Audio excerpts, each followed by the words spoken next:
मुख्यमंत्री अल्पसंख्यक ऋण योजना के नाम से एक कार्यक्रम चलाया गया था, जिसकी जिम्मेदारी उद्योग विभाग को सौंपी गई थी। हम सभी जानते हैं कि बिहार समेत पूरे भारत में बेरोजगारियों की संख्या बहुत अधिक है। यानी यहाँ रहने वाले लोगों के पास रोजगार नहीं है, घर चलाने के लिए कोई साधन नहीं है। इसकी अंतिम तारीख 20 अक्टूबर तक रखी थी। विभाग ने जो इसकी अंतिम तारीख रखी थी अल्पसंख्यक उद्यमी ऋण योजना में शामिल होने वाले लोगों के लिए या आवेदन करने के लिए, वो लगभग 20 अक्टूबर रखा था। अब उसका परिणाम आ गया है। जो विभाग है उस विभाग के परिणाम के अनुसार ये कहा जा रहा है कि 1247 लोगों को कंप्यूटर ने ही चिन्हित किया है कि ये उद्यमी बनने लायक है। यानी कि 12,500 से अधिक आवेदन प्राप्त हुआ था विभाग को, लेकिन कंप्यूटर महाराज ने केवल 1237 लोगों को ही पहचान किया कि ये सही उद्यमी बन सकते हैं बिहार के।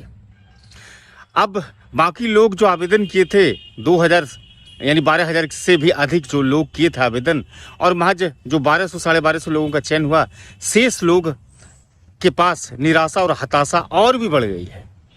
तो ये कहा जा सकता है कि सरकार जहां नौकरी और रोजगार देने की कवायद या वादे के साथ लोगों के बीच जाती है, ये आंकड़ा उस रोजगार और नौकरी के मामले में कहीं ना कहीं निराशा पैदा करती है। इस परिणाम के बाद से बिहार के बहुत सारे लोग जो इच्छुक थे, ऋण लेना चाहते थे, अल्पसंख्यक उद्यमी ऋण से अपना स्टार्टअप करना चाहते थे, कोई रोजगार करना चाहते थे, वो लोग काफी निराश और हताश हो गए हैं। उन लोगों के पास कोई शब्द नहीं है कुछ भी कहने के लिए। मजबूरन मुझे ये वीडियो मैसेज तैयार करना पड़ा और बिहार के हितों के लिए आवाज उठानी पड़ी। जब एक तरफ जहां सरकार ये कहती है कि हम बिहार के लोगों के लिए उन्नत काम कर रहे हैं, बिहार को उन्नति के लेकर रास्ते पर जा रहे हैं, ये आंकड़ा कहीं ना कहीं निराशा पैदा करती है। तो हम बिहार के होने के नाते, चूंकि मैंने भी आवेदन किया था, तो मैं अगर इस नाते ये कहूँ कि जब भारतीय जनता पार्टी की सरकार जीतती है तो ये कहते हैं कि ईवीएम में घोटाला हुआ है, तो ये आंकड़े से हम क्यों नहीं कह सकते कि कंप्यूटर में कहीं ना कहीं घोटाला हुआ है। 12,500 से अधिक लोगों ने रोजगार मांगा पूरे बिहार से, लेकिन महज 1247 लोगों का चयन किया गया कंप्यूटर महाराज की तरफ से। ये आंकड़ा काफी निराशाजनक है।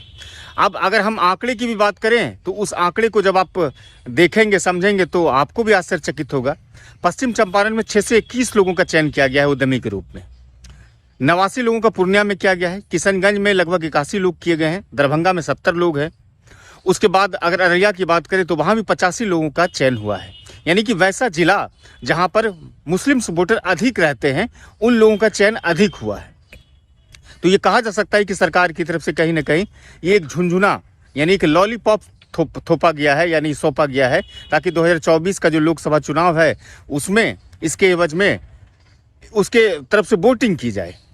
अब ये कहना बड़ा मुश्किल हो रहा है कि ये इतना क्यों ऐसा हुआ। हालांकि औपबंधिक रूप से ये कहा जा रहा है। अगर हम भागलपुर बांका की बात करें तो भागलपुर में 38 लोगों को और बांका में 18 लोगों को केवल चयन किया गया उद्यमियों के रूप में।